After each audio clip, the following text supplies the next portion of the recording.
My name is Dan the Iceman Turner. I hear you want to cut some ice. Your basic tool in carving ice is a good old 11-inch electric Makita chainsaw. The next tool is the angle grinder. You'll need at least 20 grit sandpaper on it. Sandpaper that is smoother than 20 grit will get frosty on the inside and it just ices over and it doesn't do any good. The die grinder.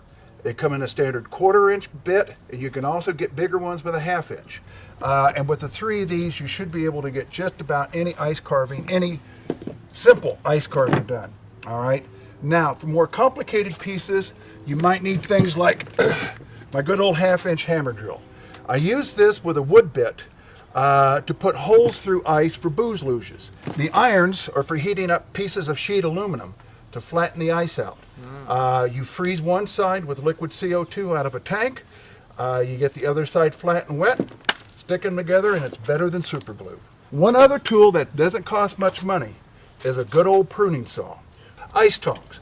Very simply, put it around the ice, pull the handle back, gravity does the rest of it. If you don't want to be an old fart going, "Eh?" Good set of headphones, all right? Keep the sound down. And the most important thing when you're up to your ankles in water and electricity is a good old GFI switch tripper, all right? If you're going to cut a cord, if you're going to short out with water, this is going to trip before you get fried. These are nice, they're flexible, they get wet, but they still will keep your hands warm. Wood chisels, about $40, and they work just fine. And those are basically the tools that you need to carve ice. Okay, now that you can see where your seaweed is going to be, we're going to put our angelfish in the front of it.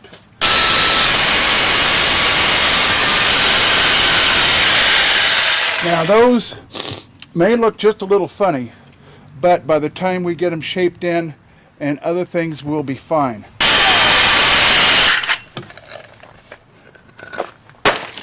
Now we're going to have this piece of ice go way forward and this piece of ice go backwards, so it gives it an effect of sort of waving Swaying in the ocean. Okay. Okay? Like I said, you've still got your line there. This is the ice that needs to come out about halfway through. Okay.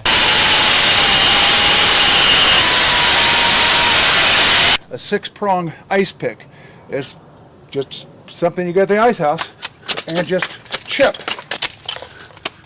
And the thing you don't want to do is chip into the ice, because then you'll break it. You're more of shaving this off. But have you got an idea now how this seaweed is going to take shape? Yeah. And what's got to come out of there? Mm-hmm. And at some point we'll cut a hole clear through there and we'll have a open spot. We've got our 2-dimensional fish. Ice is funny stuff. Ideally 10 degrees to about 18 degrees is where you want it. Much colder than that, it's going to be brittle and it will snap and crack and pop and do nasty things.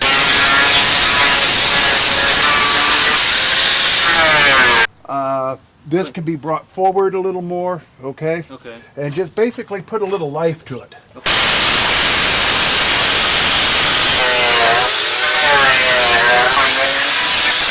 We can leave this seaweed looking this rough because, again, It gives it that it's nature. Yeah. What's so neat about ice deluge is that it's double refracting like a diamond. Mm-hmm. So the more facets you put into it, the more it's going to break up the light.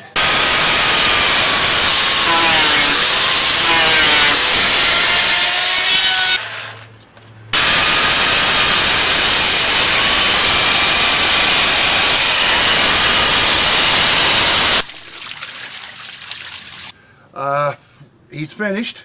We did kind of a quick job on him. I would normally put a little more time into the fins and into the mouth, but a fish's mouth is usually pretty good size, so don't get this too small. But with the seaweed going this way, the tail almost freestanding, he really does sort of look like he's just swimming along. And like I said, at this point, he's ready to go back into the freezer for the Sunday buffet.